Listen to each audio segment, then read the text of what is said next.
Salibonani babukeli emakhaya, ngithanda ukubona ngilamukele njalo kuhlelo lwethu lwesifundo sesikole sesabatha. Mina ukhulumayo nguPrevious Mpofu, angihambi ngedwa ke nginomzalwane engihamba naye uzokuthi asiveze.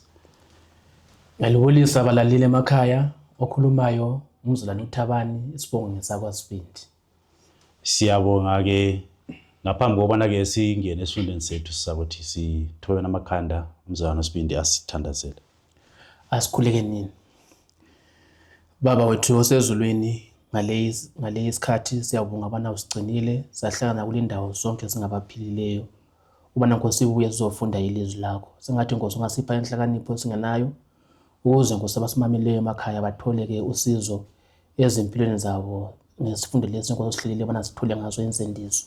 Siphe Nkosi amazwi amahle aculekileyo, kube Nkosi ngamazwi asakhayo ngazo zonke isikhathi. Ngelihle igama lenkosi Jesu siyakhuleka. Amen. Amen. Siyabonga ke namhlanje singena ke kusifundo sethu isigaba sesithupha sifundo 6 lapho sifunda khona ngaphansi kwesihloko esithi sona Calvary. ICalvary ke kuyindawo ejwayelekileyo ngisho nengane encane namhlanje mangayibuza ngeCalvary kukhona engakuchazela ngakho. Angazi ukuthi umzalwane uSibindi angasichazelani ngale indaba yeCalvary.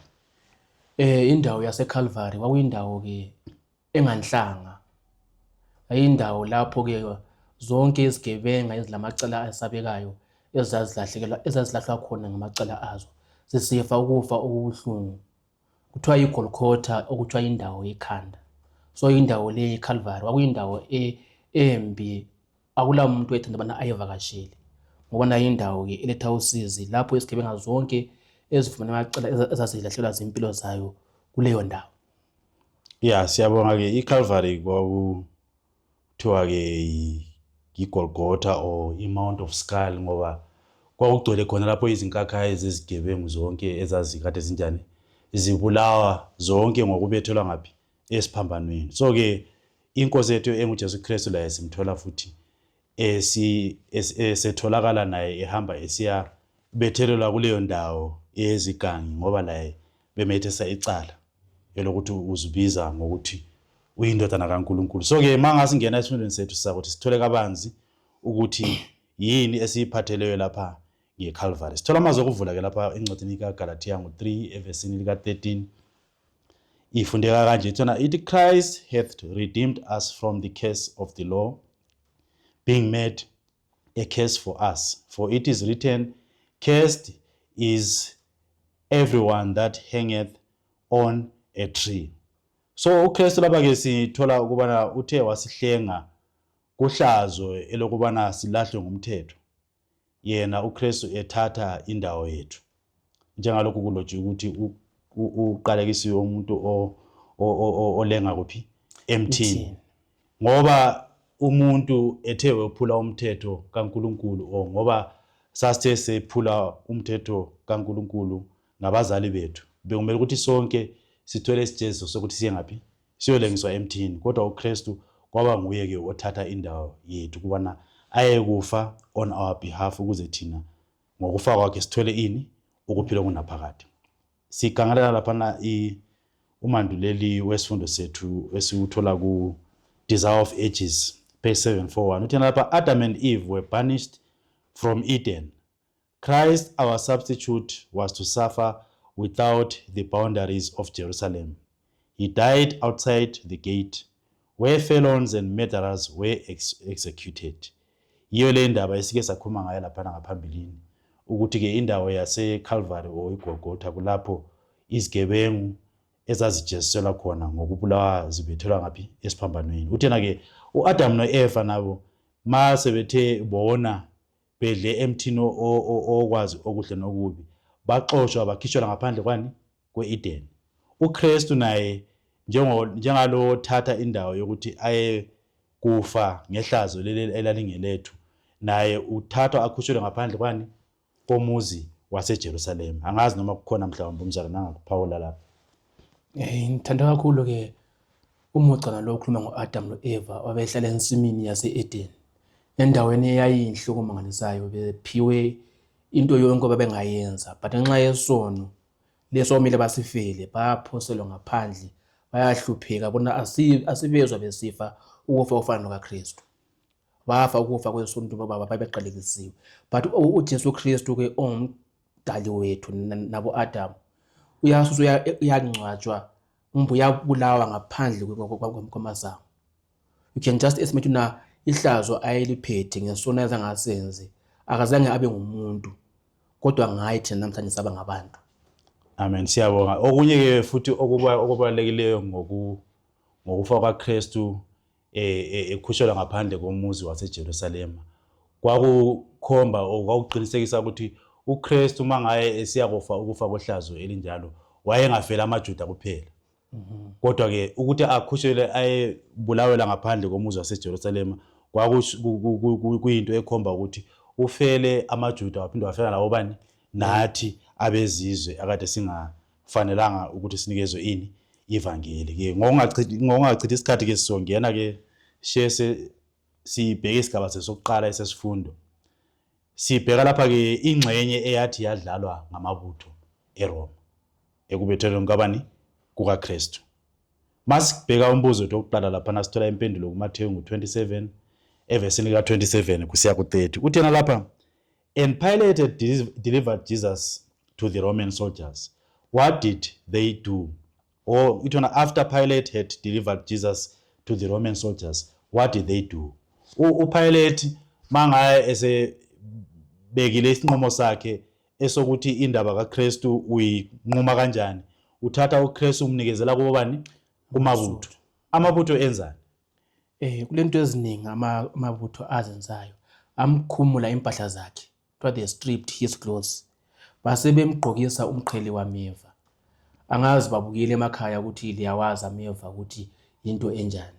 Ameva awala order bawenza ababa like i-crown, then they have to force it bewafanga ekhanda likaKristu, angena ekhanda akhipha igazi lakhe uyafuthelwa ukufuthelwa ngeke ngichazise, base bempha ke intonga ubana ayithwale njengenkosi.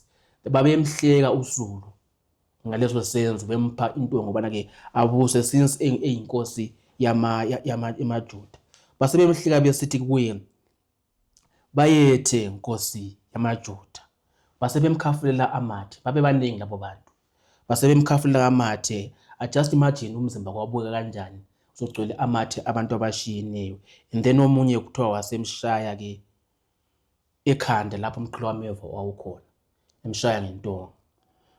So ke lapha sithola ke inkosi yethu ngoKristu siba subjected to ukuhlazwa njengoba uchazile ukuthi bamfaka ingubo eziphephuli, bemfakele ingubo bamgqokisa umqhele wameva, bese bethatha induku yomhlanga bayibeke ngaphi esandleni sakhe ngokuthi bamhlaze ke baguqa phambi kwakhe obamkhothamela bambize njengokuthi uyinkosi yani yamaJuda. Kodwa ke empeleni bengavumi ukuthi uyinkosi, kodwa bekwenza lokhu just ukuthi benze njani bamhlaze. Lihlazo ke leli uKristu adlula phakathi kwalo. Masiya lapha ku B uthena ke nxa sebeqeda ukuthi bamhlaze uKristu ngaleyo ndlela bamthatha bamusaphi. Nxa sebeqedile ukwenza ihlazo lingako bamthatha bamusa endaweni yaseGolgotha, kuyafana ukuthi iCalvary. Bamusa endaweni yaseGolgotha ngokwesiHebheru okuthi uthi indawo yekhanda. Kulapho uJesu Kristu ke abamqhuba khona ubana bayeqedisa umsebenzi abasebewuqalisile ukumhlukumeza. So ke bamthatha uKristu bamthwalisa ke isigodo esikhulu leso esiyisiphambano ubana asithabathe emahlombe akhe bamkhokhelele aye kuphi eCalvary lapha ayeza ukuthi ayebethelwa khona. Mangasifunda ke ku-Desire of Ages lapha sifundile ngabapriesti kunye lababusi bamaRoma ukuthi lapho mangabe emthatha uKristu behamba naye ukuthi bamuse eGolgotha noma eCalvary ukuthi bayembethela, kuthiwa abazange bavimbela abafundi bakhe ke ngithi abalandeli bakhe ukuthi banjani bamlandele bahambe naye uKristu esiyabulawa, ngoba kwakuvele kukhona isivumelano esasenziwe ngaphambilini esokuthi manga bethe banikezwa ithuba lokuthi bambophe uKristu bamthathe, so bonke laba abantu abafisa ukuthi bahambe baye witnessa ukubethelwa kwakhe abasoze babahlukumeze nanoma ngayiphi indlela ngoba bona sebemtholile umuntu abanjani abamfunayo. Masidlula laphana ke siya ku B ku number 2 sorry isigaba sesibili uthena ke endleleni eya kuphi eCalvary. Ulamazwi phana akhuluma kuMathewu ngo27 verse 32. Umbuzo uthona explain Christ's physical condition when the cross was placed on him and the accommodation made in order to proceed. Uthi ke ake sichaze ngesimo sika Kristu esomzimba wakhe ukuthi umzimba wakhe wawususesimene esinjani mangabe emthwalise isiphambano esiya eCalvary. Njalo yiluphi usizo olwathi mhlawumbe lwenziwa oyiphi enye indlela eyathi yenziwa ukuze uKristu akwazi ukuthi aqhubeke nesiphambano asithwale aze ayefika eCalvary. Njengoba sesifundile ngaphambili ukuthi Jesu washaywa kabuhlungu, wayesilamanxeba amaningi.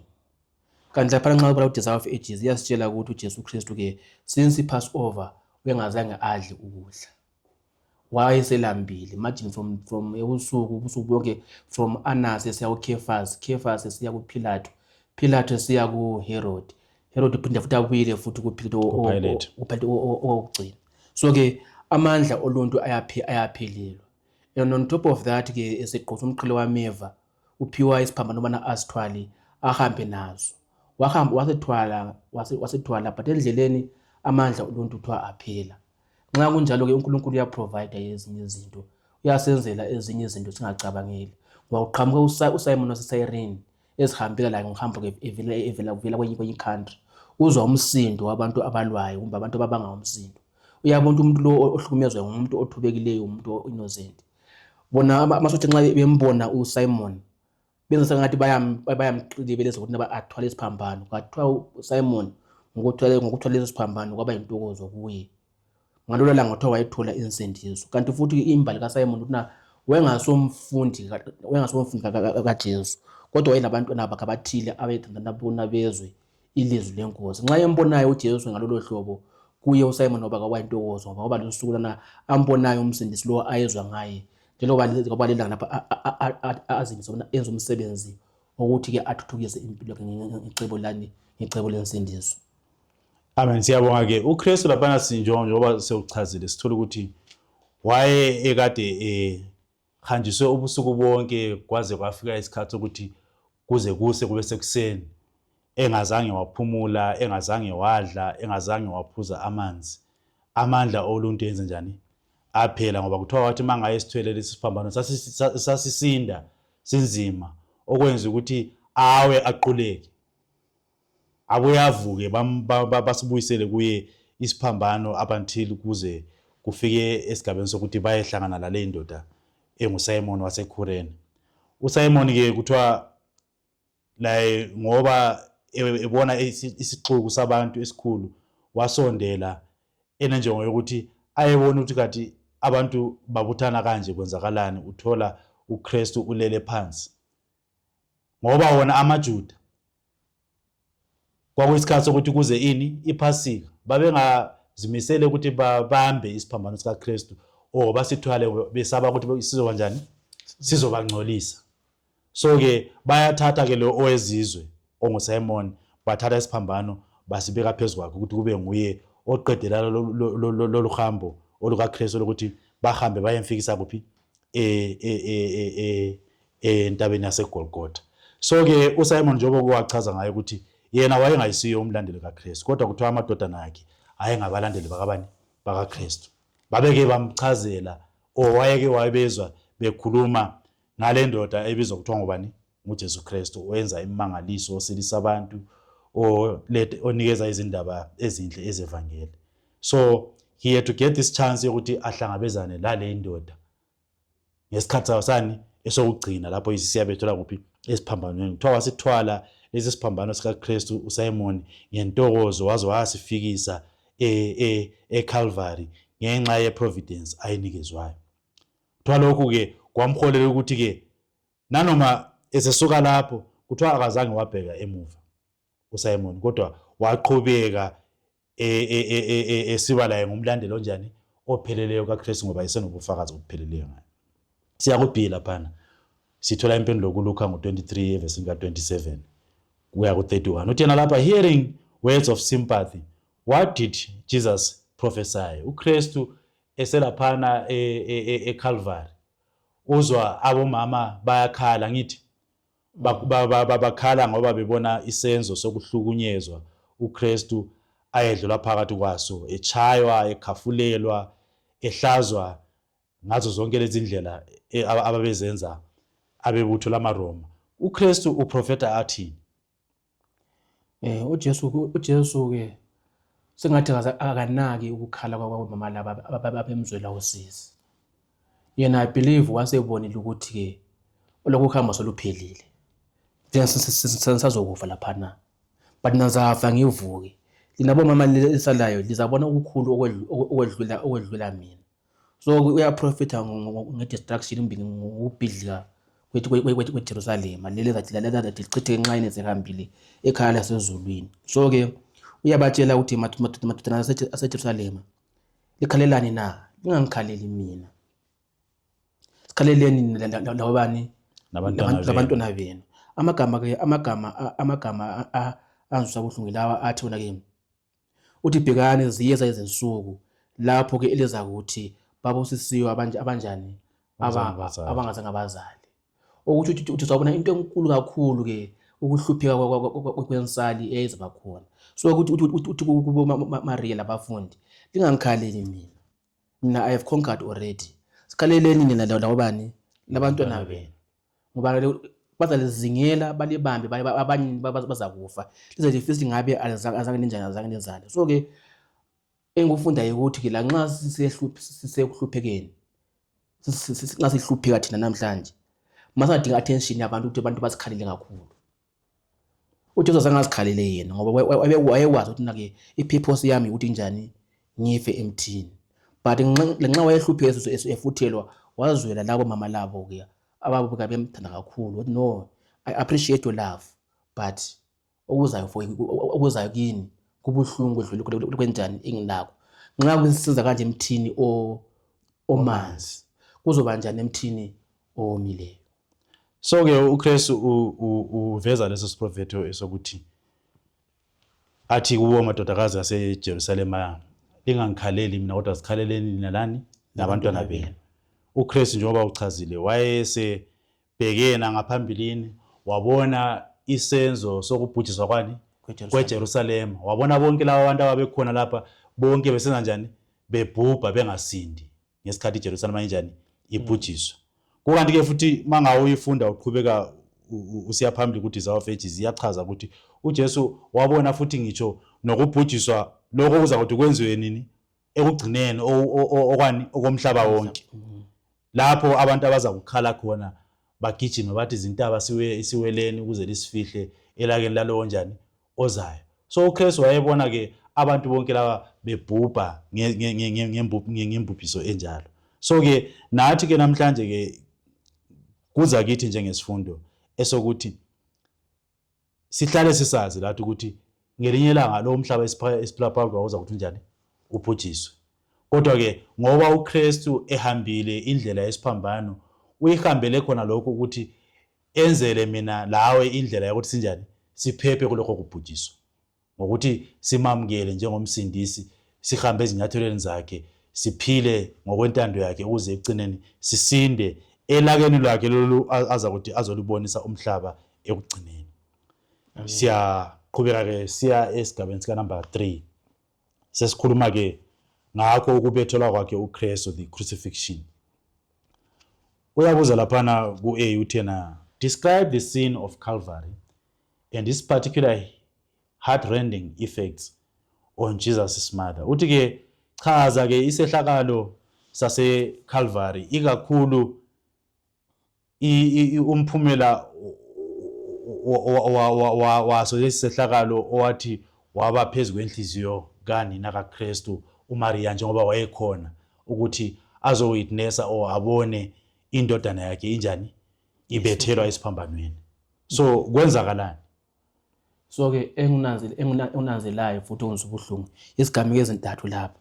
Njengoba sesichazile ukuthi iGolgotha kuyindawo yekhanda. Sebefikile lapha benza masinyane bethule isiphambano babethelela amasela amabili kanye noKristu owesithathu. So-ke kwakulo muntu othiwa ivinika le ayithi nxa uyiphuzile nxa wayiphuzile yayisehlisa ini ubuhlungu. So uJesu azange lanxa ethi uyayithesta enambitha uzwa engayifuni kuthiwa azange kanjani akazange ayiphuze. Lokhu kuveza ubuhlungu bonke ayebuzwa babumelane ukuthi abuzwe ngempela ubuhlungu besono esiphakathi kwaso sinanzele umhlatshelo omkhulu awenzayo. Ma futhi-ke sebefike lapho amasela amabili lawo ayenawo kuthiwa wona nxa ayebethelwa ayesilwa engafuni ukwethelwa, but nxa sofika uJesu wathobeka wabamnene, lanxa isipili sengena phakathi kwesandla lenyawo wabekezelela nasebuhlungwini. But nxa ufunda lapha noMoya Spirit uMaria lo wayekhona, baningi uMaria babelapho babebathathu, uMaria umama kaJesu, lo Maria udadewabo, lo Mary umka Cleopas, lo Mary Magdalene.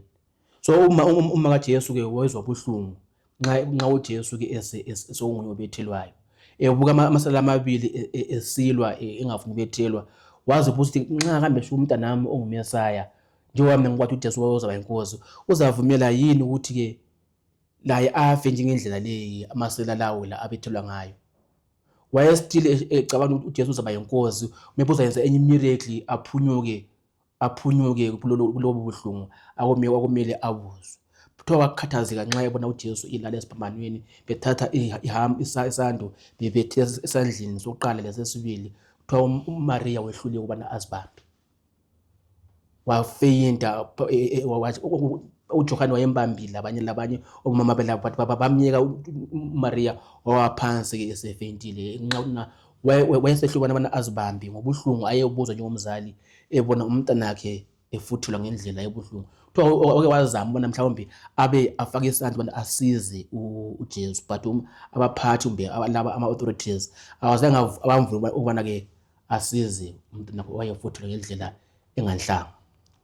Siyabonga. So-ke sithola uKristu lapha uyathathwa ulaliswa phezu kwalesi siphambano bayambethelela kusona, njengoba uchazile ukuthi yena akazange wafana nala masela amabili ngoba ayelwisa ngamandla ezama ukuthi azikhulule, kodwa uKristu yena kuthiwa wathobeka, njengalokhu sifunda ngaye ukuthi uyini uyimvana kaNkulunkulu esizwa isona sani siyezwa. Siyazi ukuthi imvu isilwane esithobeke kangakanani, sithobekile nanoma kungaphansi kwesenzo esinjani. So uKristu laye kuthiwa wathobeka, wawavumela ukuthi bamenze the way abathanda ukuthi bamenze ngakhona. So manga lenga elaphana esiphambanweni kuthiwa unina wadabuka kakhulu Maria, ngoba manga ebona igazi lisehla lisuka ekhanda likaKristu lisehla liphuma ezandleni neenyaweni, kuthiwa wayenesifiso sokuthi ngabe uyasondela amsule lelo gazi, asondele azama ukuthi mhlawumbe amsekele ngalokho ayengamsekela ngakho, kodwa-ke abaphathi beRoma azange bamvumela ukuthi anjani akwenze lokhu kunye nabafundi. Wabuka emi elaphana engelakho angakwenza, njengomuntu ongumama waba nokudabuka nokudangala okukhulu ukubana abone indodana yakhe injani idlula phakathi kobuhlungu obunjalo. Okunye-ke kuthiwa ngitsho nakusigaba nakuhlangothi lwesimoya sakhe uMaria kuthiwa wathi wadangala kakhulu, ngoba wayebhekele ukuthi uKristu njengoba eyinkosi eyindodana kaNkulunkulu, mhlawumbe kukhona okuthile ayengakwenza ukuze anjani azikhulule ebuhlungwini obungaka, ukuthi agcine engavumanga ukuthi laba abantu banjani bambethelele. Kodwa-ke mangaye embona evumela yonke into abamenza yona abamenzisa yona, kuthiwa lokhu kwamdangalisa kakhulu. Wasala esengathi naye unokuthandabuza ukuthi ngempela indodana yakhe ibe yindodana kaNkulunkulu. Kodwa-ke konke lokhu kuthiwa wazibuza ukuthi manje must she give up her faith that Jesus was the Messiah? Must she witness his shame and sorrow without even the privilege of ministering to him in distress? She saw his hands stretched upon the cross, the hammer and the nails were brought. As the spikes were driven through the tender flesh, the heart-stricken disciples bore away from the cruel sin, the fainting form of the mother of what? Of Jesus. So ke kuthiwa konke lokhu mangaye kubona kusenzeka kuthiwa kwamdangalisa kakhulu. Ngisho nabafundi bakhe ababekhona ikakhulu uJohane owayekhona ebhekile naye akasazange wakwazi ukuthi asibhekisise leso simo ngoba kwakuyisimo esinjani esasibuhlungu. Kodwa ke uKristu simbona lapha wenza njani? Uyabethelwa. So ke amabutho eRoma basiya lapha na ku-B umbuzo uthona, what action of the soldiers fulfilled another prophetic detail concerning Jesus? So ke uthi ke ngesiphi esinye sesenzo samabutho esathi sagcwalisa esinye seziprofeto esasiprofethiwe ngobani? NgoKristu. Enzana amabutho ukugcwalisa esinye seziprofeto? uDavida kuPsalms lapha uyaprofeta ngempahla eqo ngoKristu ukuthi bazathi bayibange bamkhumule bayibange benze ngayo inkatho. So kuyakukhanya ukuthi nxa singafundi ke iOld Testament or singafundi iNew Testament, ezinye izinto ezenzakalayo sizazikhutha ngoba abantu amaJuda ayekholekile kakhulu ebala isiprofeto babezabona ngempela nasi isiprofeto sisinjani sayagcwaliseka phambi kwamehlo ethu, babona ngempela lo umuntu kaNkulunkulu othenjisiweyo. But nxa yenzondo abenayo abazange balimuke bananze thina ngokwenza kwabo yibo abanjani abagcwalisa lezo siprofeto. So ke nxa amasotsha lawo ke uJesu sebetheliwe bathatha amagama akaKristu bawabelana, but nxa thina ayengabaneli basebenzisa ini?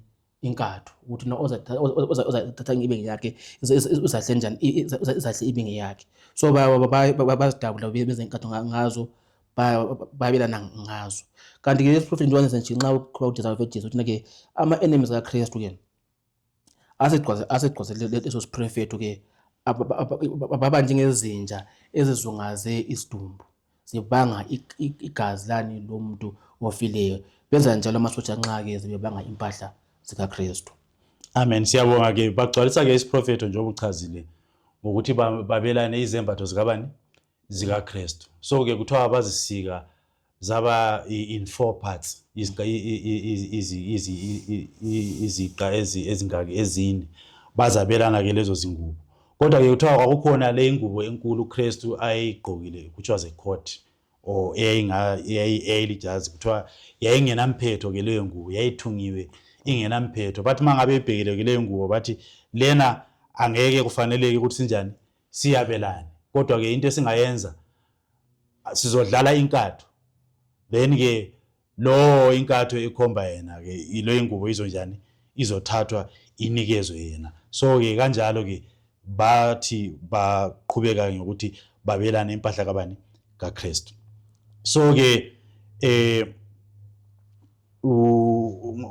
masibheka laphana ke umoya wesiprofeto lawo ucishe uchaza ke into efana nayo uthi lapha centuries before the crucifixion the Savior had foretold the treatment he was to receive. The prophecy concerning Christ's garments was carried out without counsel or interference from friends or the enemies of the crucified one. To the soldiers who had placed him upon the cross, his clothes was given. Christ heard the men's contention as they parted the garments among them. His tunic was woven through without seam, and they said, let us not rend it, but cast lots on it, whose it shall be. Yona le akade siyishinjani sichaza. So ke ngaleso senzo ke babelana impahla zikaKristu, then le ngubo yakhe engenamphetho badlala ngayo inkatho ukuthi ithathwe ngumuntu onjani? Oyedwa. Siyadlula ke siya kusigaba laphana esika4 mase siya emaphethelweni esifundo sethu ngaphansi kwesihloko esithi sona inkosi yani yamaJuda. Uyabuza laphana umbuzo sithola impendulo kuJohane ngo-19 evesini lika-19 no-20. What 3 language inscription was placed on the cross by the order of Pilate? UPilate ke unikeza umyalezo ukuthi akube khona umbhalo oza kuthi ubhalwe ubekwe phezulu kwesiphambano sikabani? SikaKristu. And lowo mbhalo ushicilelwe ngezindimi ezingaki? Ezintathu. Wawusithini lo mbhalo? Into engithakazelanga lo mbhalo ukuthi uPilate uyabhala ukuthi ke lo Jesu Kristu waseNazaretha inkosi yamaJuda. Ngokwendawo lapho Jesu ayebethelwe khona ayi very close lelani leJerusalem. So waku-easy ukuthi babone umbhalo even usekudeni ubole umbhalo awunjani awubhaliwe. So kuthiwa lowo mbhalo wacasula kakhulu amaJuda ukuthi na wayebhalile ukuthi inkosi yamaJuda baze ba-explain bathi ngabe ubhale wathi uthi mina ngini inkosi yamaJuda ngoba yayiveza ukuthi ngempela ke bambulele ngomona. Into ngithathekisela lapha ngomoya prophet into ngithathekisela ukuthi ke inkulumo le yayibanzi ukuthi I am the king of the Jews. Yayikhomba ukuthi to the Romans yayitshengisa abantu bonke ukuthi na lo muntu ozaziclaima athi uyinkosi yamaJuda uzanjani, uzakufa njengendlela le umuntu kanjani afe ngayo.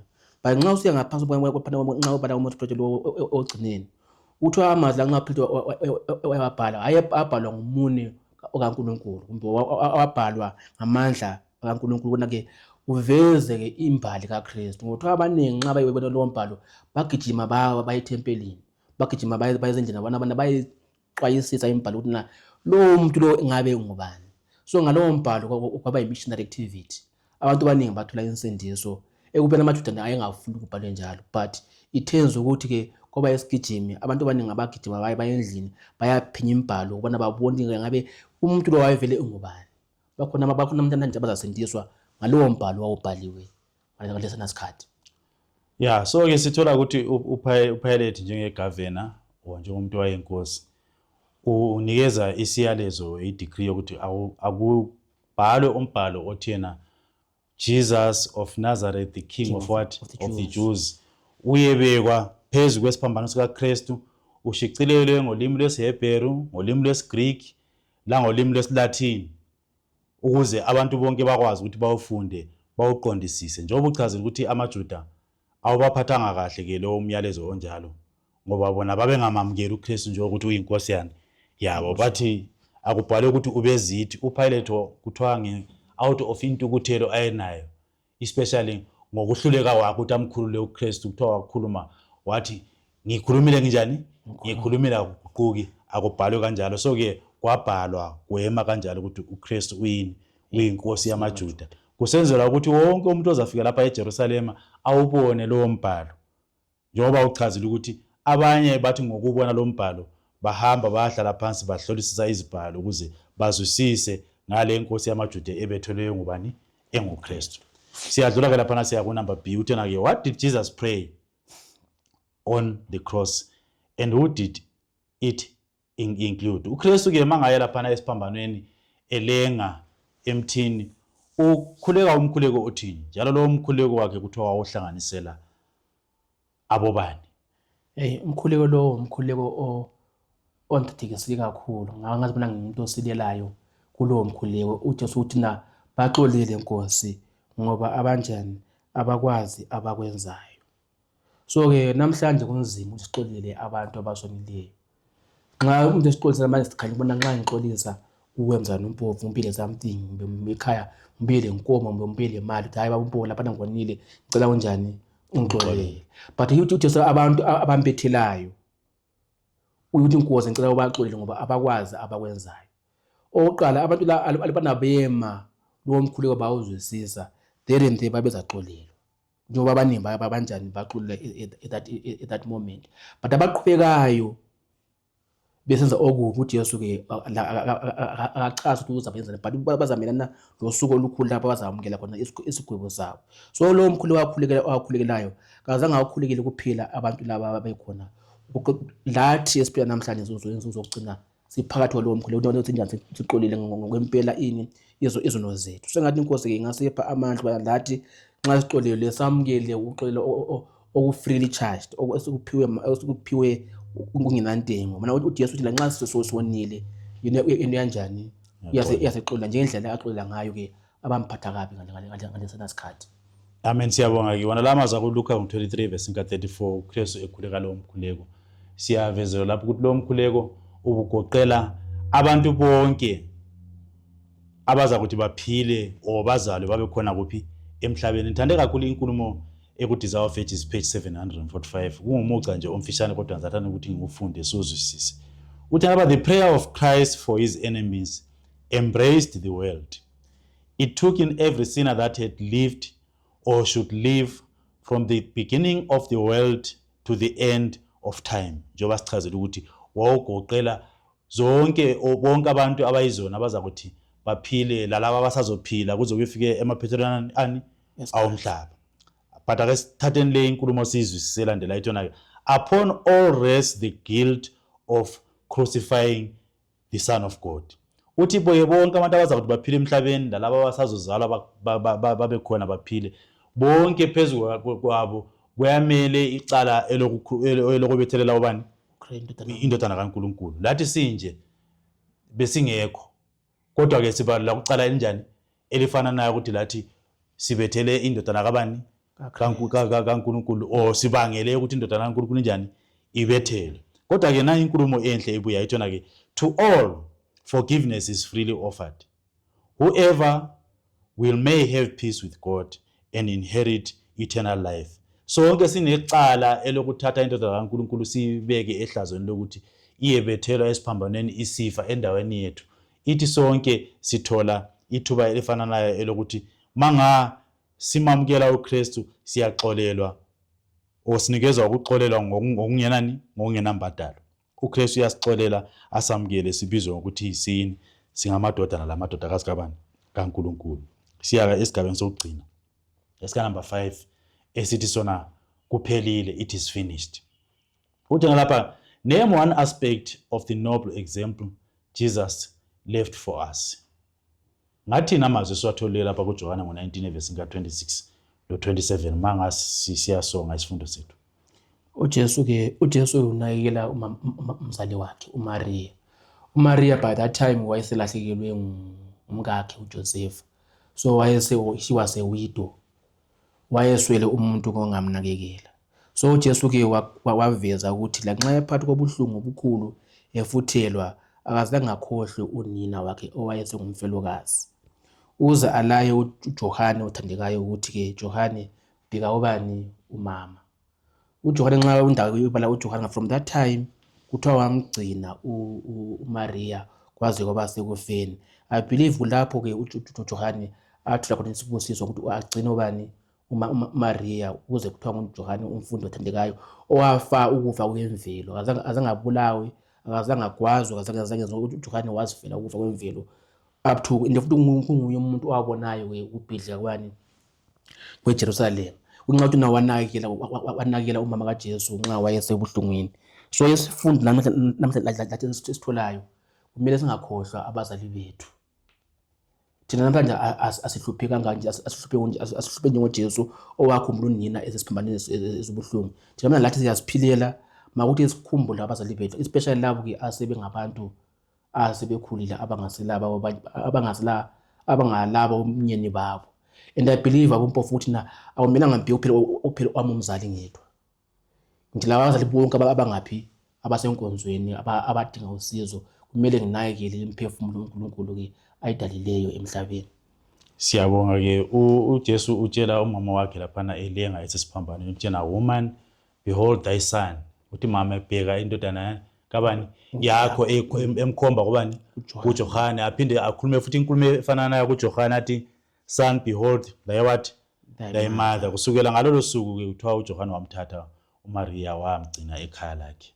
Kusho kwaze kwaba sekufeni kwakhe ubani uMaria. Njengoba uchazile ke lesi kuyisifundo esiza kithi sokuthi nathi sinenselela enkulu yokuthi as long sisaphila nabazali bethu besaphila simele sinjani sibanakekele.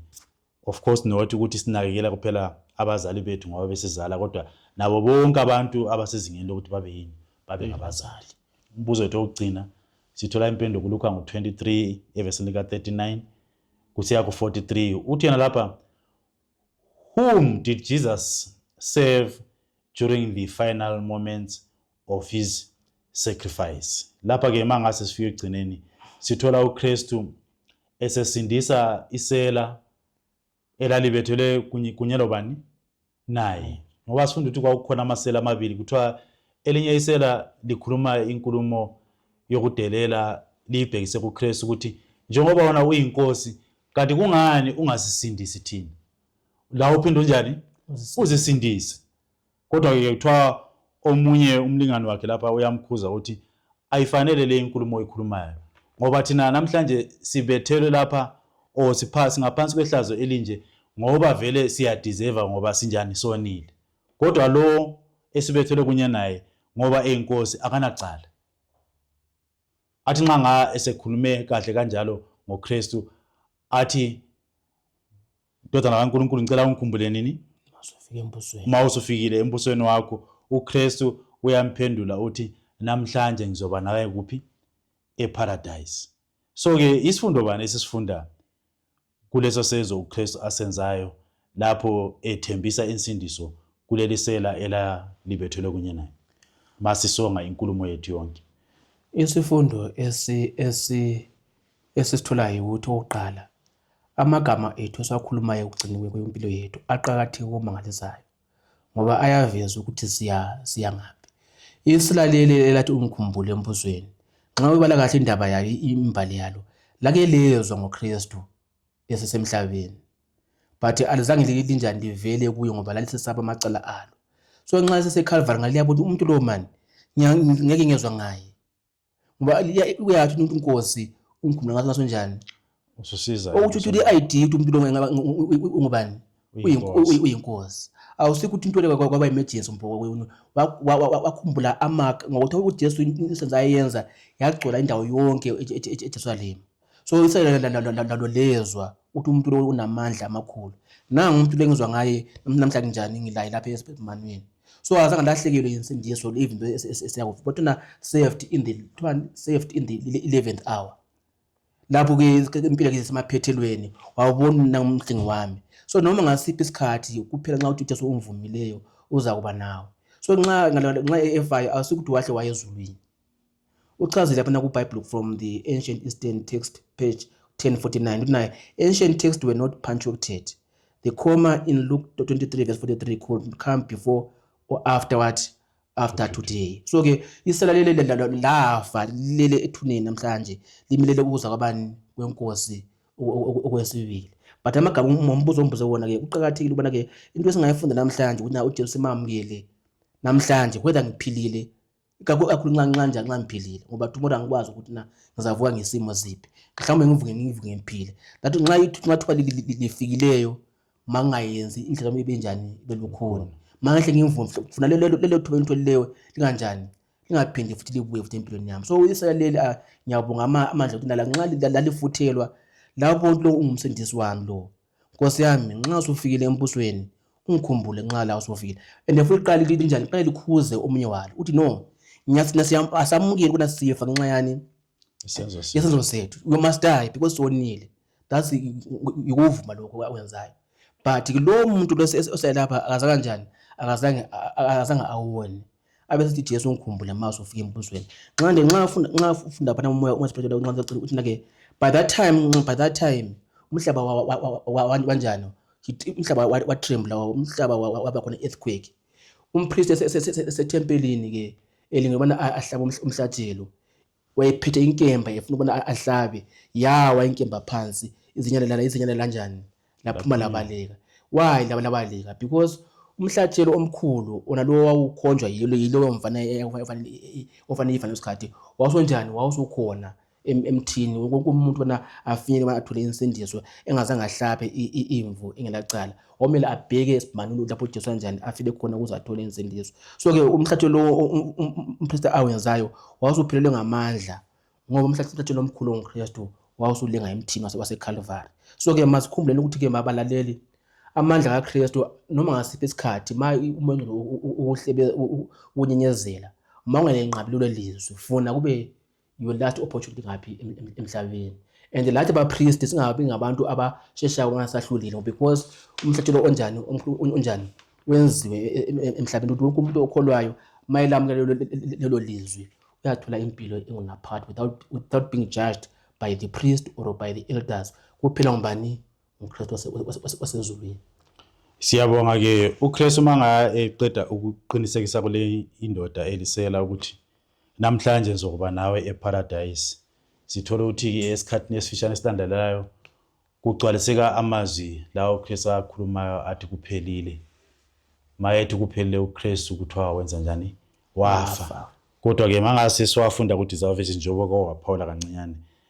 Mayethi kuphelile kwakuyinkulumo ebanzi leyo uKristu ayitsho. Mangasifunda lapha ku-Desire of Ages page 756 kuya ku-757 uthi lapha, when the loud cry "it is finished" came from the lips of Christ, the priests were officiating in the temple. It was the hour of evening sacrifice. The lamb representing Christ had been brought to be slain. Clothed in significant and beautiful dress, the priest stood with lifted knife, as did Abraham when he was about to slay his son. With intense interest the people were looking on, but the earth trembles and quakes, for the Lord himself draws near. With a rending noise, the inner veil of the temple is torn from top to bottom by an unseen hand, throwing open the gaze of the multitude, or open to the gaze of the multitude, a place once filled with the presence of who? Of God. All is terror and confusion. The priest is about to slay the victim, but the knife drops from his nerveless hand, and the lamb escapes. Type has meant antitype in the death of God's son. So uKristu ma ethi kuphelile, okunye ayezama ukuthi akuveze ukuthi wayechaza ukuthi iphelile inkonzo yani yemihlatshelo le eyivele isenziwa ngabantwana bakaIsrayeli nxa ngabe ubebonile, ngoba la mawundlu ababewahlaba ayekhomba kubani? kuKristu. Ngitsho laleli wundlu elalihlatshwa ngePhasika kwakuliwundlu elalime endaweni kaKristu, ngoba eliwundlu likaNkulunkulu elaza ukuthi lihlatshwe nini? Emhlabeni, ukuze lisuse isono sezo, njengokutsho kwabani? kukaJohane 1:29. Angithi so ke uKristu lapha manga ethi kuphelile, ngoba yena wayesehlatshiwe eliwundlu, yaphela ke leyo inkonzo yemhlatshelo. Sidinga ukuthi ke sikuzise lokho ke. Siyabonga ke isifundo ke ngamafishane balaleli esithe sabanaso lapho besifunda khona ngeCalvary. Ngithemba ukuthi kuningi esikufundileyo, sizwile ngengxenye yamabutho, sezwa ngokuthi kwenzakalani endleleni yaseCalvary lapho uKristu ethole isiphambano, simhlula esizwa indoda yaseKurene enguSimon. Sazofunda ngokubethelwa kwakhe uKristu, safunda la ngombhalo uPilate alezayo ukuthi kawulotshwe ubekwe phezu kwesiphambano. Sazofunda futhi ngesenzo ongamazwi awugcina uKristu akhulumayo lapho eletha ukuxolela kusoni lesi sasingelinye lamasela ayebethele kunye naye uKristu. Kwangathi ke inkosi ngathi sifundise kube khona lathi esizithathela khona, ngoba sifundile ukuthi nathi ngoba sizalwa namhlanje siphila kona lomhlaba, nalabo abasazozalwa sonke sinecala elokuthi sihambise noma senze osibangele ukuthi indodana kaNkulunkulu iyebethelwa kuphi? Esiphambanweni. Ngoba uKristu ukuze ayekufa wayesifa endaweni yethu. So ngoba uKristu efile endaweni yethu, thina simele senze ethi ingxenye yokuthi simamukele uKristu njengenkosi nomsindisi, siphile ngezimemezelo leziqondiso zakhe nangomthetho wakhe, ukuze ekugcineni ukufa kwaKristu kungabi ihlazo kodwa kulethe insindiso kimi nakuwe. Siyabonga ke babukele emakhaya ukuthi libe nathi, sibonga ukubekezela kwenu, silinxusa njalo futhi ukuthi lihlanganyele kunye nathi kusifundo sethu esilandelayo lapho isobe sifunda khona ngaphansi kwesihloko esisona the burial and resurrection of Jesus, ukungcwatshwa kunye lokuvuka kwabani? kukaJesu Kristu. Kwangathi inkosi ingathi sibusise sonke nababukeli, sihlanganyele futhi njalo kusifundo sethu esilandelayo. Masisonga ke isifundo sethu sakuthi sithobeni amakhanda futhi sivale ngomthandazo. Masikhulekeni. Thixo ingcwele osezulwini, ngalesi sikhathi sithanda bona sibonge ithuba osinike lona elokubana singene ekutheni sihlaziye isifundo obusikhethele sona lesi sikhuluma ngeCalvary.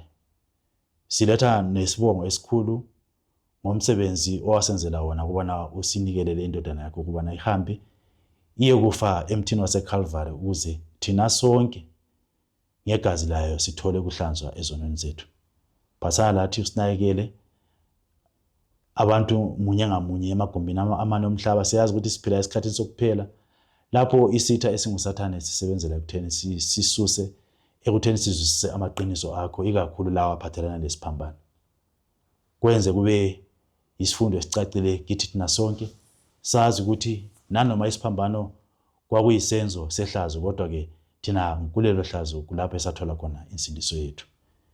Sibusise-ke, sibonga ngakho konke osenzela khona imihla lemihla, kwangathi nangendlela isifundo esichazwe ngayo nalokho nalapho ungazange kufinyelele khona ngomoya wakho engcwele, sonke singakwazi ukuthi sichasiselwe ukuze simamukele uKristu, samukele lo mhlatshelo wakhe waseCalvary. Siyakhuleka ngalesi sikhathi. Amen. Amen.